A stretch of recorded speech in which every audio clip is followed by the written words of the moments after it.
Hello friends. I am sure आप सभी लोगों ने अब तक कोर्स एंजॉय किया होगा एंड यहाँ से आगे अब हम देखेंगे मेमोरी टेक्निक्स कैसे यूज किए जाते हैं। आप सभी ने देखा होगा कि बहुत से लोग 10-15 वर्ड्स 20 वर्ड्स कैसे याद रखते हैं। And आप सोचोगे कि आप कैसे याद कर पाओगे, कि कितने आसानी से, ऐसा थोड़ी होता है। दैट मस्ट बी मैजिक और समथिंग लाइक दैट। बट अगर फर्ज करो आपको, अगर आपकी मेमोरी शार्प कर सकते हैं, ये मैं अगर आपको यकीन दिलाता हूँ कि 20 वर्ड्स आप मैक्सिमम 2 से 3 मिनट में किसी भी तरह से कोई भी पूछेगा तो भी आपको आ जाएंगे। क्या आपको इस बात पर यकीन है? एब्सोल्युटली आप कहोगे नहीं, बट मैं आपको अभी ये करके दिखाऊंगा आपके साथ, और ये आप करोगे। अब होता क्या है, हम लोग बचपन से बहुत सारी चीजें सुनते आते हैं and that directly affects our belief system. अब एक बहुत अच्छा साइंटिफिक लाइन है, the neurons that fire together fire together, या फिर neurons that fire together wire together, दोनों भी पॉसिबल है। होता क्या है, जब हम किसी चीज को सीखने की कोशिश करते हैं, चाहे फिर वो स्टूडेंट्स हैं, अगर आपके बच्चे हैं स्कूल में जाने वाले, या अगर आप ऑफिस में हैं, आप हमेशा देखते होंगे कि आपका सीक्वेंस गलत होता है। कुछ आप करने की कोशिश करते हो, भूल जाते हो। मार्केट में जाना है, घर पे वाइफ ने एक लंबी चौड़ी लिस्ट बताई होती है कि ये लेके आओ ये लेके आओ, बट आप भूल जाते हो। स्कूल में टीचर ने बच्चों को कुछ डिक्टेशन के वर्ड्स दिए, बच्चे भूल जाते हैं। जो भी आप करते हो, आप उसमें भूलते हो। बहुत बार हो जाता है कि आपको मैक्सिमम 2 या 3 वर्ड्स याद रह जाते हैं, या बीच में के कोई भी वर्ड्स याद रह जाते हैं, और पूरा सीक्वेंस याद नहीं रहता है। होता है, डेफिनेटली सबके साथ होता है। तो ऐसा क्यों होता है? ऐसा इसलिए होता है क्योंकि आप उसमें उसके विजुअल, ऑडिटरी एंड काइनेस्थेटिक नहीं लगाते हो। बट वही जब आप किसी मूवी को देख के आते हो, मैक्सिमम मूवी आपको याद रहती है। उस गाने के उस गाने, उस मूवी के गाने, उस गाने की म्यूजिक, एक्टर ने क्या कहा था, एक्ट्रेस ने कौन से कपड़े पहने थे, क्या था, पूरा सीन याद रहता है। ये क्यों होता है? दोस्तों, if you remember, we have discussed about visual, auditory and kinesthetic. हम जो भी इंफॉर्मेशन गैदर करते हैं, ये विजुअल, ऑडिटरी या काइनेस्थेटिक फॉर्म में आता है। मतलब या तो आप देख के करते हो, सुन के करते हो, या काइनेस्थेटिक फीलिंग में करते हो। आप मूवी देखते हो तो आप दिलो जान से पूरा मूवी देखते हो, उसकी आवाज सुनते हो, सभी कुछ होता है, तब जाके आपको वो याद होता है। तभी यहाँ पर क्या होता है कि जब आप पढ़ाई में ध्यान देते हो, या कोई चीज ऐसी है जहाँ पे आपको कोई चीज करनी है, सपोज वाइफ ने भी बोला कि कुछ लेके आओ, एक तो आप आधे मन से काम करते हो। पढ़ाई में बच्चे जो है उनका आधा ध्यान कहीं और होता है। तो जो टीचर पढ़ा रही है वहां पर वो ध्यान में ही नहीं रहता है। स्पेशली बच्चों के लिए ये ध्यान में नहीं रहता है, बहुत सारी दिक्कत आ जाती है बच्चों को। तो आज हम लोग जो टेक्निक सीखेंगे, ये किसी भी स्कूल के स्टूडेंट के लिए, टीचर के लिए, सभी के लिए बहुत इफेक्टिव एक्सरसाइज है, क्योंकि इसको हम लोग बोलते हैं building your neural pathways. Basically आपके न्यूरल पाथवेज अगर एक सही तरीके में हो जाए तो आप सही दिशा में जा सकते हो। जब आप घर से बाहर निकलते हो, सपोज फर्स्ट करो आपको पुणे से मुंबई जाना है, तो आपके न्यूरल पाथवे में आपको रास्ता पता होता है कि आप घर से निकलोगे, किस तरह से जाओगे, कैसे जाओगे, एंड आपको एंड डेस्टिनेशन भी पता होता है। क्यों? क्योंकि आपने पूरी तरह से वो मैप आपके माइंड में बनाया हुआ होता है। माइंड मैप जिसको कहते हैं, पूरी तरह से आपके दिमाग में फिट होता है। बट पढ़ाई में क्या करते हैं हम लोग, ध्यान ही नहीं देते हैं। टीचर इतने अच्छे से पढ़ाती है, बट हमारा ध्यान कहाँ होता है? क्या शाम को पीजे मास देखना है, हैरी पॉटर देखना है, सारी चीजें देखते हैं। या ऑफिस में भी बॉस कुछ बोल रहा है, हम शाम को सोचते हैं फ्रेंड के साथ यहाँ जाना है वहाँ जाना है। So we are physically present, but emotionally और mentally we are not present there. तो यहाँ पर हम लोग क्या कर सकते हैं कि अगर आपको कोई ऐसे टेक्निक मिले जो सच में आपकी लाइफ को चेंज करे, तो you will see an amazing transformation happening. And मैं आपको अभी यकीन दिलाता हूँ कि एक टेक्निक ऐसे सिखाऊंगा जहाँ पर आप 20 वर्ड्स तो ऐसे ही याद करोगे चुटकियों में, और वो भी यहाँ वहाँ जैसे भी पूछो आपको आ जाएगा, मैं यकीन दिलाता हूँ आपको। तो it is just a building a neural pathway, and एक बार जब आप इस न्यूरल पाथवे को बनाने की प्रैक्टिस करोगे, जितना ज़्यादा बनाओगे, आप देखोगे कि आपका दिमाग और ज़्यादा तेज हो रहा है। जिन बच्चों को पढ़ाई में थोड़ी बहुत दिक्कत आती है, आप देखो उनको मूवी पूरी की पूरी याद रहती है, पर पढ़ाई याद नहीं रहती है। ऐसा क्यों? क्योंकि उनके विजुअल ऑडिटरी काइनेस्थेटिक वहीं पर डिस्टर्ब हुए होते हैं, ध्यान ही नहीं होता है। जब टीचर पढ़ा रही है तो इनका दिमाग कुछ और चल रहा है, जब टीचर कुछ बोल रही है तो इनके दिमाग में कुछ और चल रहा है, जब टीचर कुछ कह रही है तो ये कुछ और कर रहे हैं। तो यहाँ पर अब हम सीखेंगे कि विजुअल ऑडिटरी काइनेस्थेटिक यूज करके किस तरह से आप एब्सोल्युटली आपके मेमोरी को परफेक्ट बना सकते हो। तो here I have a small presentation for you, जो आप डेफिनेटली करना चाहोगे, मुझे यकीन है।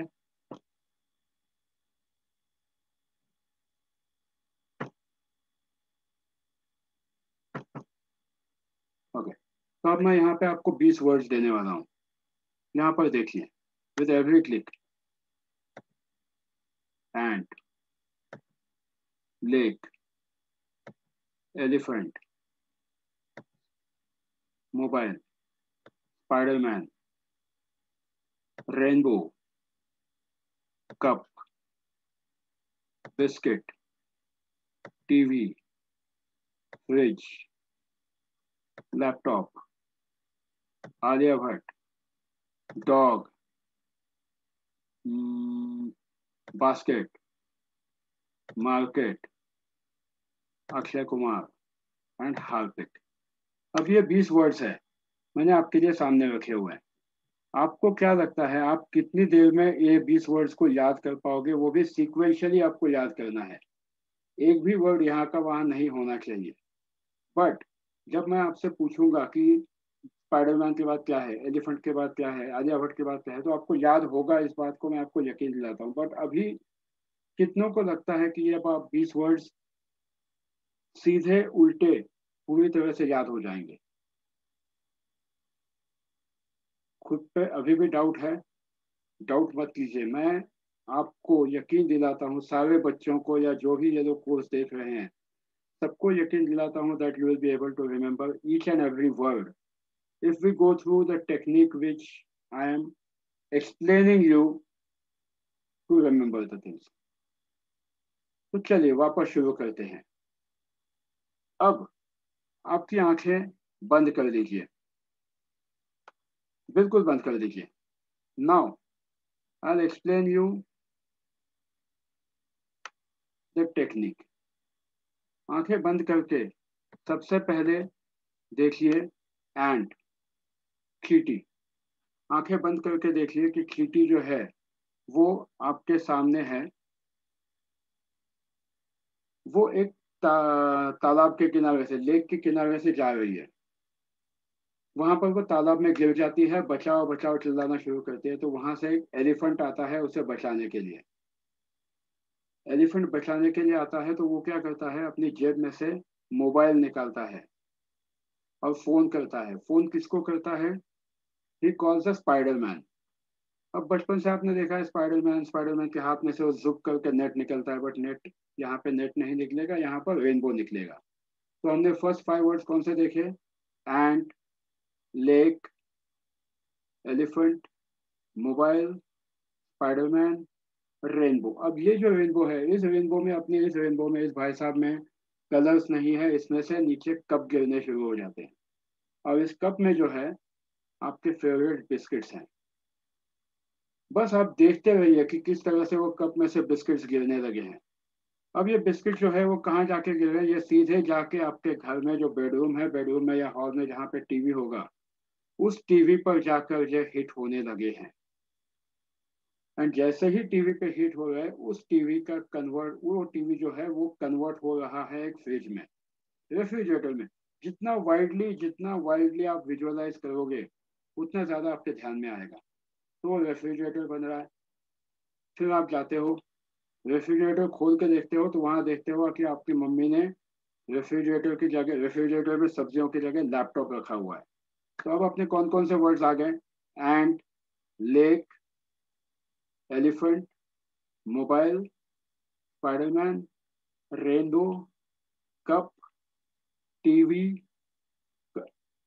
Cup, biscuit, TV, fridge. Fridge के अंदर क्या था? लैपटॉप। जैसे ही आपने लैपटॉप ओपन किया, अंदर से वो सुंदर सी आलिया भट्ट बाहर आई, जिसके साथ एक कुत्ता भी था, डॉग। उस डॉग के गले में क्या था? बास्केट। वो बास्केट को लेके आलिया भट्ट गई मार्केट। मार्केट में कौन था? अक्षय कुमार। क्या कर रहा था? हार्पिक बेच रहा था। Now will go through. ये स्टोरी डेफिनेटली सबको समझ में आई होगी। अब मैं आपको वापस यही दिखाता हूँ, ध्यान से देखिए, अब आपको समझने में और आसान हो जाएगा। एंट, जो एंट है वो तालाब के किनारे से जा रही थी, जो पानी में गिर गई, लेक में, चिल्लाने लगी बचाओ बचाओ बचाओ, तो एक एलिफेंट आ गया। उसने क्या किया? अपनी जेब में से मोबाइल निकाला। अब आप आंख खोल के इसको देख सकते हो, so that it becomes a confident for, it becomes a practice for you. जैसे जैसे आप मोबाइल, फिर एलिफेंट ने क्या किया? मोबाइल से कॉल किया। किसको किया? स्पाइडरमैन को। स्पाइडरमैन के हाथ में से जो वेब निकला, वेब की जगह वो रेनबो निकल रहा था। अभी उस रेनबो में से कलर्स की जगह कप गिरने लगे, और उस कप में क्या था? आपके फेवरेट, आप कोई भी बिस्किट ले दो, फेवरेट बिस्किट्स आपके नीचे गिर रहे थे। ये बिस्किट्स कहाँ जाके गिरने लगे? आपके घर के टीवी पे। और जैसे ही वो टीवी पे हिट होने लगे, that TV was getting converted into fridge. Fridge याद आया घर का? अब आपने जाके उस फ्रिज को खोला। फ्रिज में खोलते ही आपके मम्मी डैडी वाइफ किसी ने भी, फ्रिज में सब्जियों की जगह लैपटॉप रखा हुआ है। अब लैपटॉप आपने खोल लिया। लैपटॉप खोलते ही सामने बाहर कौन आया? सुंदर से आलिया भट्ट आ गई। आलिया भट्ट के साथ एक उसका कुत्ता भी आया। उस कुत्ते के गले में क्या था? बास्केट। बास्केट लेके, कुत्ते को लेके आलिया भट्ट कहाँ गई? मार्केट। जहां पर कौन था? अपने भाई साहब अक्षय कुमार, जो हार्पिक बेच रहे थे। अब कितनों को ये स्टोरी याद हो गई? अगर मैं आपसे पूछता हूँ, आंख बंद करके 2 मिनट के लिए तो सोचिए कि कप के बाद क्या था, टीवी के बाद क्या था, फ्रिज के बाद क्या था, आपको याद आएगा। प्लस अगर मैं आपसे कहता हूँ कि उल्टा वापस बोल, आंख बंद करके बोलना शुरू कीजिए। आंख बंद करके भी अगर आप कहते हैं, for example if I am doing it, it is like Harpic, Akshay Kumar, market, dog, Alia Bhatt, laptop, fridge, TV, biscuit, cup, rainbow, Spiderman, mobile, elephant and एंट। इस तरह से आप किसी भी मेमोरी को लिंक कर सकते हो। इस तरह से आप किसी भी चीज के लिए बिल्कुल खुद की मेमोरी तैयार कर सकते हो। बस आपको क्या करना है? खुद की स्टोरी बनानी है। एंड दोस्तों, ये बहुत आसान है। जिन बच्चों को पढ़ाई में दिक्कत आ रही है, जिन जिन लोगों को चीजें ध्यान में रखने में दिक्कत आती है, जिन लोगों को ऑफिस में बहुत सारे लिंकिंग के काम होते हैं, यहाँ से वहाँ, यहाँ से यहाँ, जैसे सुबह सुबह उठते ये काम करना है, वो करना है, वो करना है, आप उसकी स्टोरी बना दीजिए। फर्स्ट करो, मार्केट में से आपको 10 चीजें लानी है, तो वो 10 के 10 चीजों के नाम पहले बोर्ड पे एक बार लिख लीजिए। उसकी स्टोरी आपके दिमाग में बनाइए। मैं यकीन दिलाता हूँ कि यहाँ से आगे आप कभी नहीं भूलोगे। तो दोस्तों, आई एम श्योर आपको ये एक्सरसाइज डेफिनेटली अच्छी लगी होगी, because the neurons that fire together and also the neurons that wire together fire together। तो दोस्तों, यहाँ से आगे आपकी मेमोरी की टेक्निक शुरू हो जाती है। आपकी लाइफ को एक नया मोड़ मिल सकता है। आगे आने वाले हम जो 3-4 वर्कशॉप्स है, आगे आने वाले 3-4 जो टेक्निक्स है, उससे आप खुद के वर्कशॉप्स भी डिजाइन कर सकते हो, छोटे बच्चों के लिए, किसी के लिए भी। तो मैं आप चाहूंगा कि आप जितना ज़्यादा खुद के लिए प्रैक्टिस करें, जितनी ज़्यादा खुद की कहानी बनाएं, आपकी मेमोरी इतनी स्ट्रांग होती जाएगी। So I'm sure you have enjoyed this particular topic of memory challenge, rather building the neural pathways. So let us stay connected. कल एक नई एक्सरसाइज लेके आ जाऊंगा आपके लिए। Stay tuned. Thank you.